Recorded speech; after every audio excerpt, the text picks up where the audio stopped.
There's a certain kind of person who feels everything deeper than most. A short conversation can stay in their mind for days. A strange look can make them think about it over and over. While other people can easily forget things, their mind keeps replaying every little detail. And the strange part is most of us don't even realize it. Happening because on the outside, they still smile. They still say they're fine. They still listen to others like they always do. But the truth is, this is not just thinking too much or overthinking like we often joke about. Psychology is starting to discover that this kind of sensitivity is not a choice. They are not trying to make their own life exhausting. It is the way their nervous system has been wired since birth, to process every piece of plays. Information with a stronger intensity than the rest of the world. Today, we're going to peel back the psychological layers behind people who feel everything deeply through 10 facts backed by science. Whether you see yourself in this, or you're trying to understand someone you love, this video will help you understand the real mechanism behind that sensitivity. Welcome back. I'm Apex. Let's dive a little deeper. Truth 1. The nonverbal scanner. Imagine you're at a get-together with old college friends. One guy just broke up with his girlfriend, but he still shows up. He laughs loudly, tells funny stories, keeps clinking glasses, and proudly says he feels totally free and happy. Everyone at the table buys it completely. They pat him on the shoulder and congratulate him on being single. But the brain of someone who feels deeply does not work that way. The crowd is being fooled by the surface, while their radar system is quietly scanning the deepest layer underneath. Let me ask you this. How much of the truth do you think words carry when we show emotion? 50% or 80%? In 1971, psychologist Albert Mehrabian published a study with the 738-55 rule that shocked a lot of people. Words, the thing we use most to hide ourselves, turn out to make up only 7% of emotional communication. The rest gets exposed through 38% tone of voice and up to 55% body language. The crowd only hears the 7% of his words saying, "I'm fine." But the sensitive person is reading the full 93% of the truth still being hidden. When he laughs, they notice the smile never reaches his eyes. They hear a swallowed sigh the second he puts his beer glass down. They see the anxious tapping of his fingers on the table.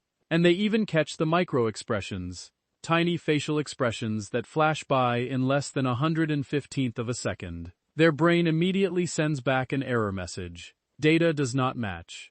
The words sound happy, but the emotional frequency is broken. This process happens in a flash. It is like touching fire and pulling your hand back by instinct. You do not need to stop and think. Your nervous system instantly knows it is danger. Ironically, this ability to see through things makes them the best kind of friend, but also the loneliest. They always know what pain other people are hiding, but rarely does anyone have enough sensitivity to see the anxiety behind their own smile. Truth 2. The emotional sponge. Have you ever watched a movie, and even though you knew it was all special effects and actors, pretending, you still cried your eyes out like you were the one going through that pain? Or have you ever sat next to someone who was angry and even before they said a word, your chest already felt tight? In psychology, this is called emotional contagion. It comes from the mirror neuron system. In HSPs, this system works at full power. Your brain actually simulates the other person's state inside you. When you see someone cut their finger, the pain processing area in your own brain also lights up. You do not just empathize with your mind, you empathize with your body. In ancient history, these people were often chosen to be shamans or spiritual connectors for the tribe. Why? Because they could sense the energy and unrest of the community before it turned into action. But today, in a world where social media throws thousands of negative stories in our faces every day, this sensitivity becomes a trap. You scroll through TikTok, see the funeral of a stranger, and for the whole afternoon, you sink into sadness. You become a sponge that soaks up all the emotional trash of the world. Truth 3. Allergic to the environment and violence. Do not think sensitivity only stops at human emotions. Their nervous system is also tortured by the physical space around them. Why do some people today absolutely hate going to bars, pubs, or music festivals? Even working in an open space office can feel like torture to them. Most people have a filter in the thalamus, the part often described as the brain's gatekeeper. This gatekeeper says that music is background noise. Ignore it. The air conditioner sound, ignore it. Focus on the person talking in front of you. But in people who feel deeply, this gatekeeper has fallen asleep. Every physical stimulus gets approved and sent into the brain at the same time. A coworker chewing gum, the clacking of keyboards, the strong perfume of the girl standing nearby, the car horns outside, all of it hits you at the same volume. This extremely low sensory threshold also explains something these people often experience. They are deeply afraid of bloody horror movies or news about terrible accidents. When they watch a violent scene, even though their logical mind knows it is just movie effects, their brain still releases stress hormones as if they are the one being attacked. Their stomach twists. They close their eyes. They refuse to watch. Not because they are cowards, but because their nervous system is screaming to be protected from that physical overload. Truth for the need to power down to come back to life. And when you add all of that together, reading people, soaking up the sadness of the crowd, dealing with noise, lights, what do you get? A sudden power down that no one sees coming. If extroverts recharge by interacting with others, these people recharge by disconnecting. After a long day at work, your biggest desire is not to go drinking or grab coffee. It is to sit in a dark, quiet room with no one touching you and no one asking you anything. In clinical psychology, this is called allostatic load reduction. Your body needs time to clear out the cortisol, the stress hormone that is built up after hours of being bombarded by information. If you do not get this time, you fall into a state of shutdown. You become irritable, unfocused, and empty. You might notice your partner complaining, "Why do you always come home so quiet and not talk?" The truth is, you do not hate them. Your emotional gas tank has simply run down to the very last drop. You need silence to come back to life. Truth 5. The fear of time pressure. There is a very common line people say in job interviews. I can multitask and work extremely well under time pressure. Remember this carefully. Sensitive people will never and can never honestly say that sentence. If you want to completely destroy the brain of a sensitive person, give them 3 tasks at once and place a ticking countdown clock right on their desk. Guaranteed they will freeze completely. The reason comes from the mechanism called depth of processing. Their brain is like a supercompute running deep analysis software. Any piece of information that goes in gets automatically broken down, turned over, compared with past memories, and checked against possible future risks. They produce extremely high-quality work, perfect down to the smallest detail. But the price of quality is time. When they are forced into a tight deadline or have to keep jumping between tasks, their deep train of thought gets cut off. The pressure creates a large amount of cortisol, pushing their brain into panic mode. They hate being rushed. They only truly shine and create masterpieces when they are given a quiet space and enough time to sink all the way to the bottom of the problem. Truth 6. The loop of chewing on the past. There is a cruel paradox for sensitive people.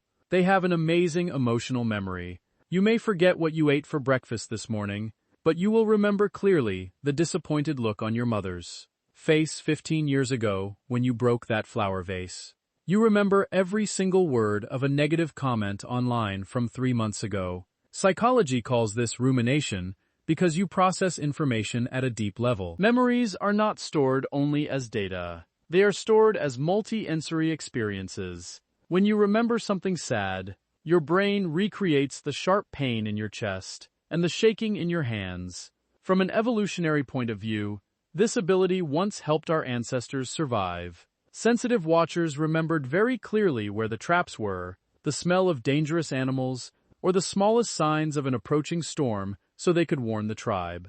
But in the modern world, when there are no wild animals left to fight, we use this ability to attack ourselves. We get stuck in the loop. Why did I say that?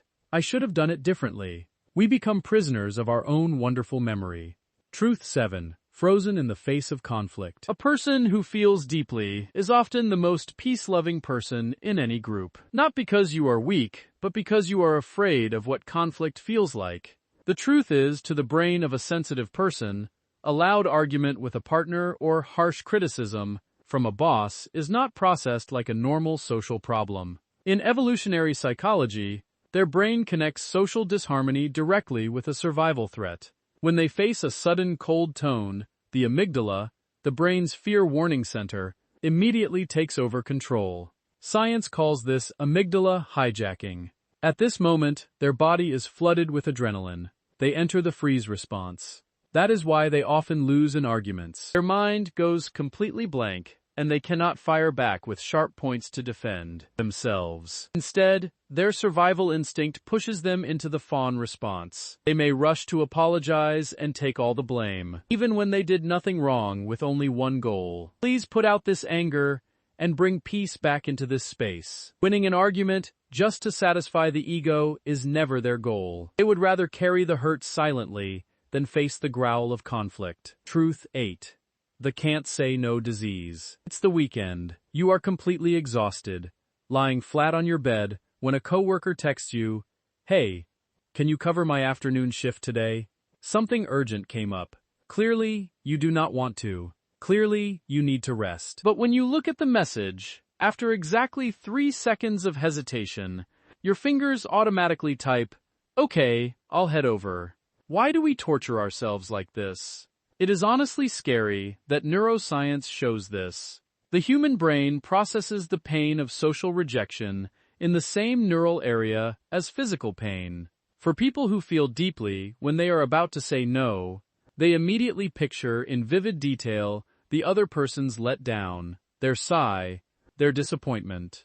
That imagined sadness bounces right back into their own body, creating guilt, discomfort, and a real physical ache. So saying yes is actually a defense mechanism. Covering someone's shift, lending money even when they are broke, sacrificing personal boundaries, all of it is just a quick painkiller. They are cruel to themselves just to escape the guilt of thinking they are being selfish. Truth 9. Ecstasy in the face of beauty and art. We have gone through so many dark corners, limits, and traps of exhaustion. If the psychology of sensitive people were only full of torture like that, then maybe nature made a mistake. But no, this is the most beautiful part of a sensitive soul. The ability to enjoy beauty at an extraordinary level. Psychology calls this vantage sensitivity. If your nervous system amplifies pain, it also amplifies joy. Most people go to an art exhibition and think it is pretty. Sensitive people go and may stand there crying in front of a painting because they can feel the full vibration of the artist's soul. You hear a beautiful song and feel electric waves running down your spine. That is called free song. You look at a glowing sunset and feel a kind of peace so stunning that most people never get to touch it. You do not experience life in 16 million colors. You experience it in billions of shades. A delicious meal, a gentle touch, a breeze, carrying the smell of fresh grass. All of it can give you the same excitement that other people feel when they achieve something big.